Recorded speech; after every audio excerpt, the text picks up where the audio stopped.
Hey, sixth grade. Okay, we're gonna continue on with the atmosphere like we were talking about last week. Today we're gonna be talking about the next layer in the atmosphere called the stratosphere. So last time we talked about the troposphere, and we said that that is the one that is closest to us. That's the one that has most of the water vapor, right, and other gases.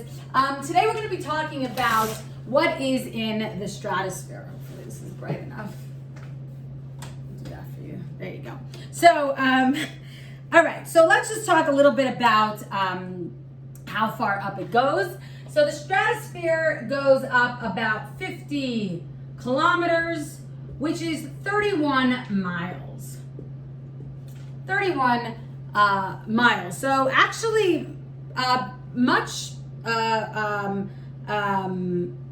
it's higher, right? We know that the troposphere goes up 8 miles. This one goes up 31 miles. So it is the second layer above us, right? And it actually goes up more, right? There's more to it than the troposphere itself. Okay, here we know that temperature in the troposphere, we said that temperature decreases as you go up. Right? So we know that temperature is going to decrease, and when we said when temperature decreases is that molecules are going to move slower, right? The colder the temperature, the slower the particles are moving, right? And that's what we know as far as the troposphere. But what about the stratosphere? The stratosphere is actually interesting because it's going to be a little bit different. That in the stratosphere, temperatures increases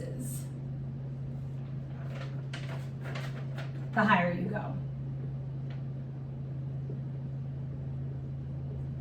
Temperature will increase the higher you go. It's very different than the troposphere, which is interesting, right? You would think that the higher you go, the colder it would get, right?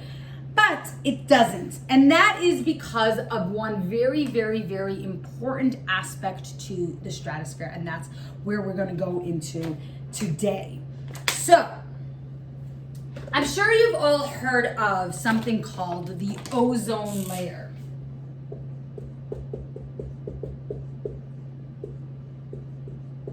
The ozone layer. Let's make this all capital since I made the other one. The ozone layer. The ozone layer is in the stratosphere, okay? And that is where we're going to talk a little bit about it, and we're going to talk about why it is that temperature actually increases in the stratosphere as opposed to decrease like it does in the troposphere, right? If you're going higher, the assumption is, well, if we're going higher in the troposphere and it's getting colder the higher you get, then it must be that when we go higher in the stratosphere, it would be the same thing, but it's not, right? It's actually the opposite. And what accounts for that is this ozone layer. So let's talk a little bit about the ozone layer and what exactly it is. So, ozone. Ozone is an interesting compound made up of 3 oxygens. Now, ozone made out of 3 oxygens, you would think, that's interesting, because if you think really about it, does it really make any sense that it would be made up of 3 oxygens? Because let's talk about O2 for a second, okay? So 3 oxygens would be O3. But let's talk about O2 for a second. So if I have O2, we know oxygen has 8 protons, okay? First layer has 2, second layer has 6. 1, 2, 3, 4, 5, 6. Now, if I were to make O2, right, I would take this one oxygen and attach it to another oxygen. So I would have basically the same model, right? 2 in the first shell, 6 in the second shell, 3, 4, 5, 6, right? And we know that they both want to meet the octet rule. And how are they going to meet the octet rule? Well, what's going to happen is that there's going to be a bond, right? So now these two bonded, because we're making O2, so it is a compound, right? So we know that they're going to bond. And if we count this up, this actually ends up being 7, and this ends up being 7. So they're actually both not fulfilling the octet rule. And so the way to fix that is basically they are going to double bond. So we're going to have this oxygen double bonded to another oxygen. And there's where we have our O2. That's the oxygen that we're going to breathe here on Earth, right? When we breathe in oxygen, we're breathing it as O2. And if you were to count up the electrons, we'd see that this one has 8, this one has 8. They both fulfill the octet rule. They're both happy, okay? So where does O3 come about? If this is a happy compound, where would we end up with O3? So let's just break this bond for a second here.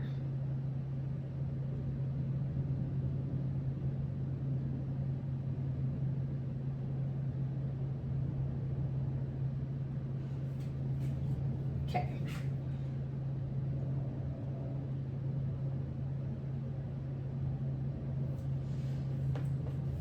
All right.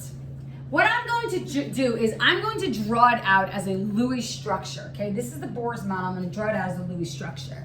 So we have here, we have O, okay, 1, 2, 3, 4, 5, 6, okay, and then we have this O, 1, 2, 3, 4, 5, 6, okay, and that's where we're going to end up having. If you see these two electrons over here, they are bonding between them. But really, I have a third one. And I'm going to draw that out. 1, 2, 3, 4, 5, 6. Okay?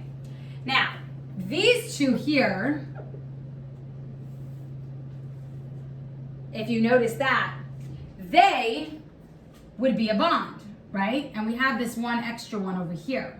Well, this one extra one also wants to bond, and it's going to bond with this one over here. So now I have a double bond between these two, just like we had over here with the O2. However, on this side, what's going to happen is, look how this electron that used to be here moved over here. So now if we counted up the electrons here, 1, 2, 3, 4, 5, 6, 7, 8, this oxygen is happy. If we counted up this one, 1, 2, 3, 4, 5, 6, 7, 8, 9, this one's not happy. If we counted up this one, 1, 2, 3, 4, 5, 6, 7, this is not happy. This has one more electron. This one has one less electron.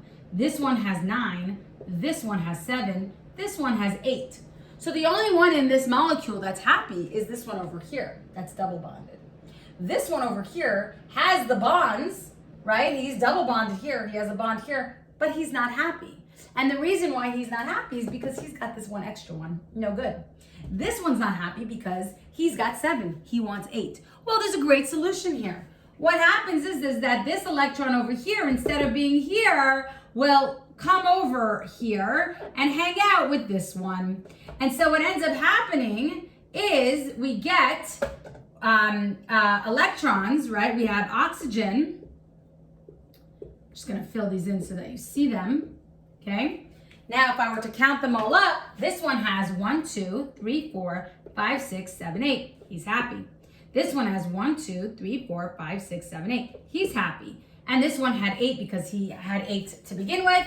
And so they're all happy. But if you notice here, when we have ozone, where it's different than the O2 that we were talking about, is we have an oxygen bonded to another oxygen, double bonded to another oxygen. And if we were to drawing out the Lewis structure, we see how that works. Drawing out the O2 here, we see how that works. Drawing out the O3, this is how it works. So I'm just going to add in one more and draw in our Bohr's model so that you see how that actually looks on the Bohr's model.